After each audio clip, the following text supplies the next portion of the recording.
जय हिंद। सफाई कर्मी के तौर पर काम करने वाली एक महिला जो कि काफी मेहनत से अपने काम को अंजाम देती थी, एक दिन पता चलता है कि वो सिविल सेवा की परीक्षा उत्तीर्ण करके एसडीएम बन गई है।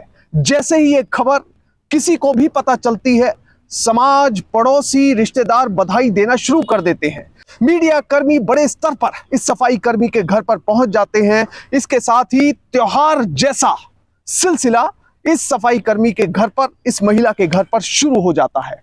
इसके ठीक 3 साल बाद कुछ ऐसा होता है जिसे सुनकर और देखकर सभी भौचक्के रह जाते हैं। इस महिला को एसीबी यानी एंटी करप्शन ब्यूरो 1,75,000 रुपए की रिश्वत लेते गिरफ्तार कर लेती है। इस केस के बारे में बात करेंगे, पर सबसे पहले आपसे अपील कि आप बड़ी संख्या में हमारे वीडियोस को देख रहे हैं पर चैनल सब्सक्राइब नहीं कर रहे, इसलिए अगर इस वीडियो को देख रहे हैं तो फौरन चैनल को सब्सक्राइब कीजिए, बेल नोटिफिकेशन ऑन कीजिए। इसके साथ ही वीडियो को ज्यादा से ज्यादा शेयर कीजिए और अपना कमेंट देना ना भूलें। मैं जानता हूं ये वीडियो आप आखिर तक देखेंगे क्योंकि ये केस है ही इतना दिलचस्प। अब इस पूरे मामले को, इस केस को समझने के लिए आपको चलना होगा अब से ठीक 27 साल पहले। एक लड़की जो हमेशा पढ़ाई में अच्छी थी और पढ़ाई आगे पढ़ना भी चाहती थी, पर जैसे ही वो 12वीं करती है साल 1997 में, उसका परिवार और उसके रिश्तेदारों का दबाव आने लगता है कि बेटा अब शादी कर लो, क्योंकि आमतौर पर जो पड़ोसी थे, जो रिश्तेदार थे, वहां पर कम उम्र में ही लड़कियों की शादी कर दी जाती थी। अब इसी के चलते इस लड़की जिसका नाम आशा है, उसकी शादी भी कर दी जाती है। शादी के बाद आशा का घर काफी अच्छे सुखद तरीके से चलने लगा। अब जैसे जैसे समय बीतता जा रहा था, उसके साथ ही आशा को 2 बच्चों की प्राप्ति हुई, यानी कि शादी के बाद 2 बच्चे हुए। और फिर धीरे धीरे जैसे ही 5-6 साल शादी को गुजरे तो पति और पत्नी के बीच में तनाव रहने लगा, जिसके बाद आशा अपने पति को छोड़कर अपने मायके में अपने पिता के पास आकर रहने लगती है। अब यहाँ पर कुछ जगह पर ऐसा होता है कि अगर लड़की शादी के बाद अपने घर को छोड़कर आती है तो पिता या परिवार सपोर्ट नहीं करता, मगर आशा का परिवार उसे लगातार सपोर्ट कर रहा था। पिता का कहना था, बेटा तुम जहां रहना चाहती हो वहां रहो। अब इसके बाद धीरे धीरे साल दर साल बीतते चले गए, बच्चे बड़े होते चले गए, पर एक सवाल मन में हमेशा कौंधता था कि बच्चों को अच्छी पढ़ाई और अच्छी परवरिश कैसे दी जाए। पिता सरकारी डिपार्टमेंट में अकाउंट्स अफसर रह चुके थे, इसलिए वो हमेशा पढ़ाई पर ज्यादा ध्यान देने को कहते थे। साल 2013 में पिता ने कहा कि बेटा इतने साल बीत चुके हैं, तुम अपनी पढ़ाई की तरफ ध्यान दो, मुझे पूरी उम्मीद है कि तुम्हारा सिलेक्शन कहीं अच्छी जगह हो जाएगा। अब आशा ने सिर्फ 12वीं की हुई थी, इसलिए किसी अच्छी नौकरी में सिलेक्शन के लिए पहले ग्रेजुएशन करना जरूरी था। साल 2013 में आशा ग्रेजुएशन के लिए अप्लाई करती है और फिर साल 2016 में अच्छे अंकों से ग्रेजुएट हो जाती है। इसके बाद एक तरफ वो लगातार कॉम्पिटिटिव एग्जाम्स की तैयारी कर रही थी और दूसरी तरफ नौकरी ढूंढ रही थी, जो कि आसान काम नहीं था। और तीसरा एस्पेक्ट जो था वो सबसे ज्यादा चुनौतीपूर्ण था, क्योंकि रिश्तेदार और आस पड़ोस के लोग लगातार उसे ताने देते रहते और उसे कहते कि क्या तुम इतना पढ़कर कलेक्टर बन जाओगी। हालांकि आशा को यह पता ही नहीं था कि कलेक्टर नाम की चीज होती क्या है। उसके बाद आशा ने गूगल पर सर्च किया तो पता चला कि कलेक्टर सिविल सेवा की परीक्षा देकर बनते हैं।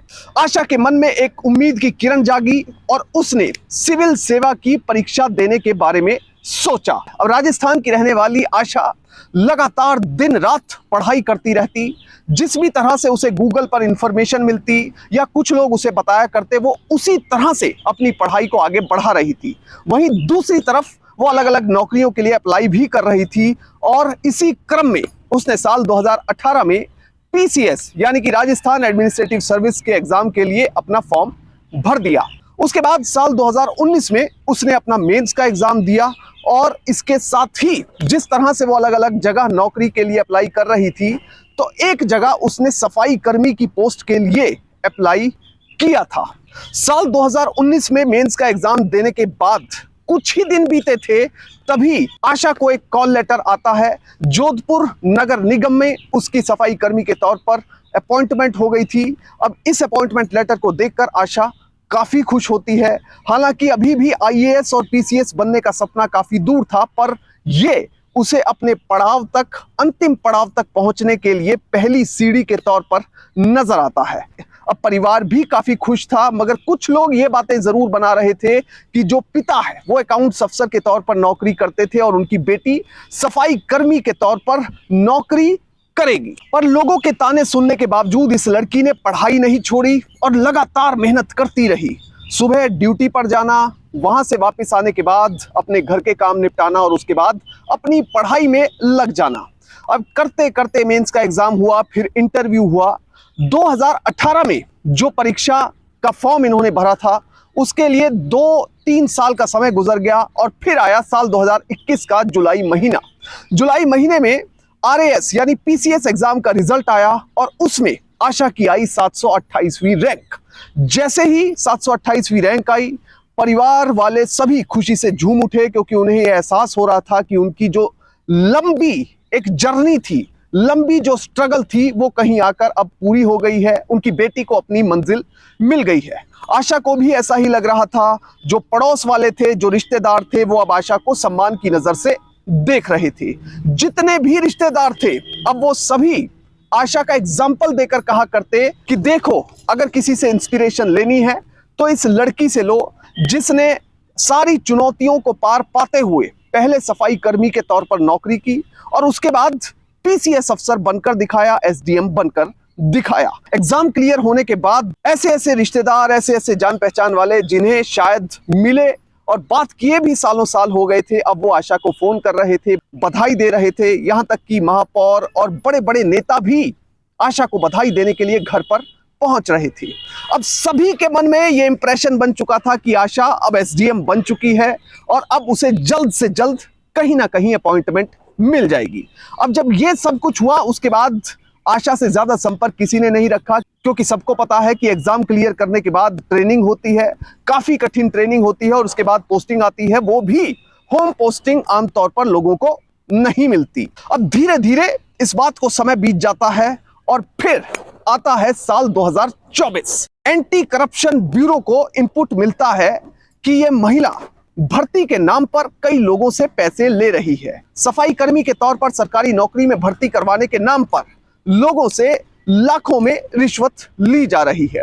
अब जब ये इनपुट मिलता है तो उसके बाद जितनी भी इन्वेस्टिगेटिंग एजेंसी हैं, सबसे पहले प्रिलिमिनरी इंक्वायरी करती हैं, यानी प्रारंभिक जांच करती हैं। इसी क्रम में ACB ने अपनी प्रारंभिक जांच की, जिसमें कुछ तथ्यों को सही पाया गया। इसके बाद ACB के अधिकारी लगातार आशा नाम की इस महिला का पीछा कर रहे थे, उसकी एक्टिविटीज को नोट कर रहे थे।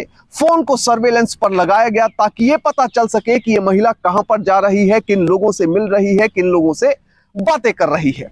और फाइनली आया एक्शन वाला दिन, जिस दिन ये महिला जयपुर से अपने घर से निकली पाली के लिए।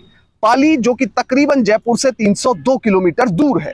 पाली पहुंचने से पहले ये महिला पहुंच जाती है जैतरन नाम के एक शहर में, जहां पर एक होटल में ये रुकती है। अब इस होटल में इस महिला का बेटा और उसके साथ एक और व्यक्ति इस महिला से मिलने के लिए आता है। अब जैसे ही वो आता है, उसके पास एक पैकेट होता है। वो पैकेट आशा नाम की इस महिला को थमा देता है। इस पैकेट में 1,75,000 रुपए थे। जैसे ही ये महिला अपने हाथ में पैसे पकड़ती है, तभी सिविल वर्दी में मौजूद ACB के अधिकारी वहां पर आकर आशा नाम की इस महिला को दबोच लेते हैं। इसके बाद गिरफ्तार किया जाता है और केस रजिस्टर किया जाता है। आमतौर पर ऐसे मामलों में IPC की धारा 420 के तहत अलग अलग IPC की धाराओं के तहत मामले रजिस्टर किए जाते हैं। अगर IPC की धारा 420 की बात की जाए तो उसमें फर्जीवाड़े यानी कि cheating and dishonestly inducing delivery of property के तहत मामला रजिस्टर होता है। इसमें 7 साल तक की सजा होती है और साथ में होता है जुर्माना। अब इन्वेस्टिगेशन के दौरान ACB को पता चला कि इस महिला का सिलेक्शन PCS में हुआ तो था, पर 728वीं रैंक होने के कारण इसको SDM की पोस्ट नहीं मिल रही थी, जिस वजह से इसने PCS की नौकरी में ज्वाइन नहीं किया। आमतौर पर PCS की नौकरी में ऐसा होता है कि जो टॉपर्स होते हैं उन्हें SDM का पद मिलता है, उसके बाद DSP और उसके बाद एलाइड सर्विसेज में अलग अलग डिपार्टमेंट में नौकरी दी जाती है। पर वो एलाइड सर्विसेज की नौकरी इस महिला को अच्छी नहीं लगी और उसने सफाई कर्मी के तौर पर काम करना उचित समझा, क्योंकि अब ये महिला UPSC की तैयारी शुरू कर चुकी थी और उसे उम्मीद थी कि वो समय बचाकर किसी ना किसी दिन यूपीएससी की तैयारी करते हुए आईएएस अफसर जरूर बनेगी। बहरहाल इस केस से हमें सीख क्या मिलती है? हमें सीख मिलती है कि जिस प्रकार से ये महिला एक बार पीसीएस का एग्जाम क्वालिफाई कर चुकी है, यूपीएससी की तैयारी कर रही थी, और इसके साथ ही जब यूपीएससी की तैयारी कर रही थी तो ये समझा जा सकता है कि पढ़ने में भी काफी अच्छी रही होगी। पर कभी भी आप कितने ही बड़े अधिकारी हो, कितने ही पढ़ने में अच्छे हो, कितने ही बड़े एग्जाम की तैयारी कर रहे हो, भ्रष्टाचार या किसी अनैतिक काम में लिप्त ना हो, नहीं तो आपका हश्र हमेशा बुरा ही होगा। हालांकि इस केस में यह भी कहा जा सकता है कि माननीय अदालत का अभी कोई फैसला नहीं आया है। जो फैसला माननीय अदालत का आएगा उसे ही अंतिम तथ्य माना जाएगा। जय हिंद।